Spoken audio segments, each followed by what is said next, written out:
BJP MLA Ashok Kirtania has said Bandh is going on. Police were not able to do anything. Therefore, workers of TMC are here. Mamta has sent them. We will not move from here. We will continue the fight. Let's listen it. आज आप लोग 12 घंटे के लिए बंद तो अभी क्या परिस्थिति है? अभी बंद चल रहा है। पुलिस रिक्वेस्ट किया कम से कम एक ट्रेन छोड़ दो, नहीं तो हमारा नौकरी चला जाएगा, हमें बचाइए। पुलिस आकर रिक्वेस्ट किया, आईसी आकर रिक्वेस्ट किया, एसडीपी आकर रिक्वेस्ट किया, साहब एक ट्रेन कम से कम छोड़ो, बाद में पूरा खड़ा कर देना। ट्रेन कहाँ जाएगा? बनगांव से सुबह से बंद था, एक भी ट्रेन नहीं है। शियालदह से अभी सतपुरा रुकेगा, ठाकुर नगर रुकेगा, ऐसा चलता ही रहेगा दिन भर।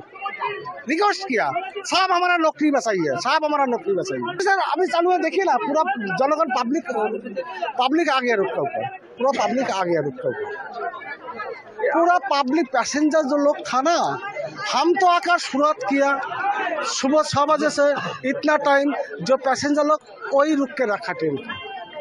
आम जनता आ गया रोड पर, आम जनता, आम पब्लिक आ गया। For more such videos, subscribe to the NewsX YouTube channel, hit the bell icon.